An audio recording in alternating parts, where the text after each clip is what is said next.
Hello dear students, how are you all? Welcome back to my channel. तो जैसा कि CTET fab में जो हमारा एग्ज़ाम होने वाला है 8 फैब को सीटेट का, तो उसके लिए ऑफिशियल नोटिफिकेशन जो है वो जारी हो गया है। कल 27 नवंबर को इसका ऑफिशियल नोटिफिकेशन जारी हुआ है, जिसमें अब आप जो है फॉर्म फिल कर सकते हैं। ठीक है, तो आज की वीडियो में हम ऑफिशियल नोटिफिकेशन के बारे में और सिलेबस में क्या कोई बदलाव आया है या नहीं आया है उसके बारे में हम बात करने वाले हैं, डिस्कस करने वाले हैं। देखें, नोटिफिकेशन की अगर हम बात करें तो रिलीज़ हो चुका है। कल 27 नवंबर को नोटिफिकेशन रिलीज़ हुआ था। ठीक है, जो कि आपका एग्ज़ाम जो है 8 फैब को है, ये पहले ही मतलब कि डिक्लेयर हो चुका था। ठीक है, पेपर 1 पेपर 2 सेम डे में होगा आपका। मॉर्निंग शिफ्ट में जो है पेपर सेकंड होगा और इवनिंग शिफ्ट में पेपर फर्स्ट होगा। ओके, और जो मोड रहने वाला है ये हमारा ऑफलाइन मोड रहने वाला है, OMR बेस्ड आपका ये जो है एग्ज़ाम होगा। ठीक है, और इसको आप जाकर के ऑफिशियल जो वेबसाइट है वहाँ पर भी इसको आप चेक कर सकते हैं। और देखें, फॉर्म फिलिंग की लास्ट डेट की अगर हम बात करें तो दिसंबर 18 2025 तक आप फॉर्म फिल कर सकते हैं, रात 12 बजे तक। उसके बाद विंडो क्लोज हो जाएगी। ठीक है, इससे पहले पहले ही आपको फॉर्म फिल कर लेना है। इसके अलावा अगर हम सिलेबस की बात करें, देखिए ये अब जैसे कि सीटेट इस बार जो सीटेट आ रहा है, ये बहुत ज़्यादा इसने टाइम लिया है। बहुत ज़्यादा टाइम के बाद अब सीटेट का एग्ज़ाम हमें देखने को मिल रहा है। ठीक है, अभी दिसंबर में जैसे कि सीटेट नहीं हुआ है, तो अगर सिलेबस को लेके बहुत ज़्यादा ना एक कन्फ्यूज़न था कि क्या सिलेबस चेंज होगा। अभी ऐसा कुछ नहीं है, सिलेबस में कोई चेंजेस नहीं आए हैं। और जो हम ओल्ड NCERT को पढ़ रहे थे अपने सीटेट के पेपर फर्स्ट पेपर सेकंड के लिए, हमें उसी को फॉलो करना है, उसी को पढ़ना है। ठीक है, न्यू को भी नहीं देखना है। और जो आपका एग्ज़ाम पैटर्न है वो भी बिल्कुल सेम रहने वाला है। जो क्वेश्चंस हैं वो भी 150 क्वेश्चंस होंगे, 150 मार्क्स के हमारे क्वेश्चंस रहने वाले हैं। नेगेटिव मार्किंग इसमें नहीं है। ठीक है, इसके अलावा देखें, हम थोड़ा सा ओवरव्यू देख लेते हैं पेपर फर्स्ट और पेपर सेकंड का। जो सिलेबस है हमारा क्लास फर्स्ट टू फिफ्थ के लिए होता है हमारा पेपर फर्स्ट, जिसमें हमारा child development and pedagogy 30 marks की, language first 30 marks, language second 30 marks, उसके बाद mathematics 30 marks and EVS 30 marks का। ठीक है, इसमें जो हमारा मैथमेटिक्स और EVS है, इसके अलावा लैंग्वेज फर्स्ट लैंग्वेज सेकंड है, इसमें भी 15 मार्क्स का हमारा कंटेंट होता है, जो भी होता है उस सब्जेक्ट से रिलेटेड, और 15 मार्क्स की उस सब्जेक्ट से रिलेटेड पैडागोजी होती है। ठीक है, नेक्स्ट यहाँ पर पेपर 2 के अगर हम सिलेबस की बात करें, जो हमारा 6 to 8 क्लास के लिए होता है, इसमें वही हमारा CDP सेम 30 मार्क्स की, language first language second 30 marks की। लेकिन यहाँ पर जो है मैथ्स और साइंस, या तो आप ये लेते हैं 60 मार्क्स का होता है, या फिर अगर आप मैथ्स और साइंस नहीं ले रहे हैं तो आपका सोशल साइंस होता है। ठीक है, अगर आप आर्ट्स स्ट्रीम से हैं तो सोशल साइंस आपका 60 मार्क्स का। ठीक है, अब देखें यहाँ पर हम स्मार्ट स्ट्रेटजी की बात करें, तो इससे पहले मैं आपसे ये कहना चाहती हूँ, यहाँ पे मैं आपको सजेस्ट करना चाहती हूँ कि देखिए ये सीटेट इस बार हमारा बहुत लेट आया है। ठीक है, तो अभी देखिए कुछ भी चेंज नहीं हुआ है, जैसा पहले सब कुछ था, एग्ज़ाम पैटर्न सिलेबस सब कुछ वही है।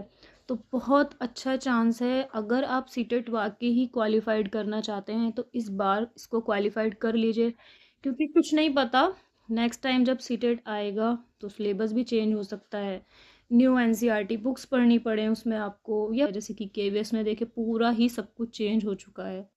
KVS में हम बात करें तो टायर 1 टायर 2 टायर 3 इस तरह से हमारा एग्ज़ाम होगा। ठीक है, बिल्कुल सिलेबस का पैटर्न, एग्ज़ाम का पैटर्न सब कुछ बदल दिया है। जो CDP मतलब इतना ज़्यादा स्कोपिंग एरिया होता था वो बिल्कुल ख़त्म हो चुका है PRT वगैरह में से। ठीक है, तो अभी आपके पास ये गोल्डन चांस है, अभी आप इसको इस बार जो फैब में जो एग्ज़ाम होने वाला है इसको आप कैसे भी करके निकाल लीजिए, बस क्वालिफाइड कर लीजिए।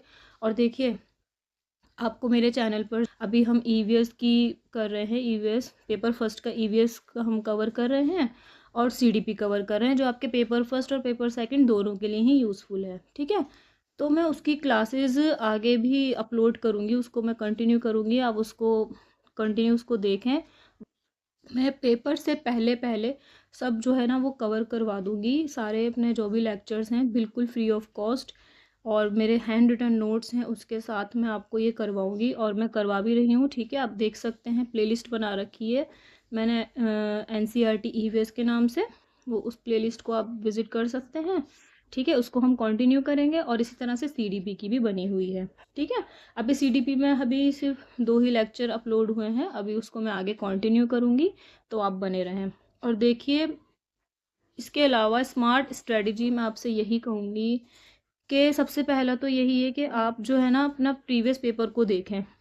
ठीक है, प्रीवियस पेपर को आप पहले एक बार देखें, फिर उसके पैटर्न को समझ करके अपनी तैयारी शुरू कीजिए, अगर अभी नहीं की है आपने प्रिपरेशन स्टार्ट। ठीक है, फिर जब आप थोड़ा प्रिपेयर हो जाएंगे ना, थोड़ा थोड़ा कवर करते जाइए, फिर उसके बाद प्रीवियस पेपर को ना लगाने की कोशिश करिए। आप उसको सॉल्व करने की कोशिश करिए, या नहीं भी इस तरह से नहीं करना है आपको, तो आप प्रीवियस पेपर विद सॉल्यूशन जो है उसको आप करते जाइए। बस प्रीवियस पेपर को आपको बहुत अच्छे से करना है। ठीक है, प्रीवियस पेपर आपके लिए मतलब आपके ना सक्सेस के लिए एक की का काम करेंगे सीटेट के एग्ज़ाम में। ठीक है, इसके अलावा CDP पर आपको बहुत ज़्यादा फोकस करना है। देखिए, CDP 30 मार्क्स के अलावा बाकी के जो सब्जेक्ट हैं उसमें भी CDP मतलब पैडागोजी के कॉन्सेप्ट हैं। ठीक है, तो ये बहुत बड़ा वास्ट एरिया है और बहुत स्कोरिंग एरिया है, और मतलब इतना कोई मुश्किल भी नहीं है, आप इजीली कर सकते हैं। इतना कोई वास्ट सिलेबस नहीं है सीटेट में CDP का, आराम से आप कर सकते हैं। थोड़ा सा बस फोकस की और स्मार्ट स्टडी करने की आपको ज़रूरत है। ठीक है, तो प्रीवियस पेपर को अपना लगाना स्टार्ट कीजिए अभी तक अगर नहीं किया है तो। इसके अलावा अपना CDP पर सबसे मेन फोकस रखिए आप, CDP। और देखिए, अगर हम लैंग्वेज में बात करूँ ना, मैं लैंग्वेज में आप सीटेट के लिए मैं कहूँगी ग्रामर पर कम ही फोकस रखेंगे तो भी काम चल जाएगा, क्योंकि ग्रामर कैसे आएगी इसमें सीटेट में, जो हमारा अनसिन पैसेज आता है, कॉम्प्रिहेंशन वाला जो पार्ट आता है, उसमें 2-3 नंबर के हमारे क्वेश्चन इस तरह से होते हैं कि इसका सिनोनिम बताइए, इसका एंटोनिम्स बताइए, इस तरह से। तो वहाँ पर ग्रामर का पोर्शन हमारा देखने को मिलता है हमें, तो उसको आप नहीं भी करेंगे, मैं ये नहीं कह रही कि पूरी तरह से मत करिए, आप नहीं भी करेंगे, थोड़ा करेंगे चल जाएगा। आपको अनसिन पैसेज को सॉल्व करने की प्रैक्टिस करनी है, क्योंकि 15-15 मार्क्स आपके वहाँ कवर हो जाएंगे। आपको जो है डेली, चाहे चाहे वीक में 1 टाइम 2 टाइम, आप एक हिंदी का और इंग्लिश का, अगर आपने हिंदी ली है लैंग्वेज में और इंग्लिश, तो आप उसका पैसेज जो है ना प्रैक्टिस में लाइए उसको। आप जितना आप उसकी प्रैक्टिस करेंगे ना, उसको सॉल्व करेंगे, आपकी हैबिट में बनेगा। ठीक है, और अनसिन पैसेज को सॉल्व कैसे करना है उसके लिए मैं अलग से आपके लिए वीडियो में अपलोड करूँगी। ठीक है, तो वहाँ से आपको हेल्प मिलेगी। इसके अलावा देखिए, EVS तो मैं कहूँगी, EVS के लिए तो आपको जो मैंने प्लेलिस्ट बना रखी है ना, वो आपके लिए इनफ है।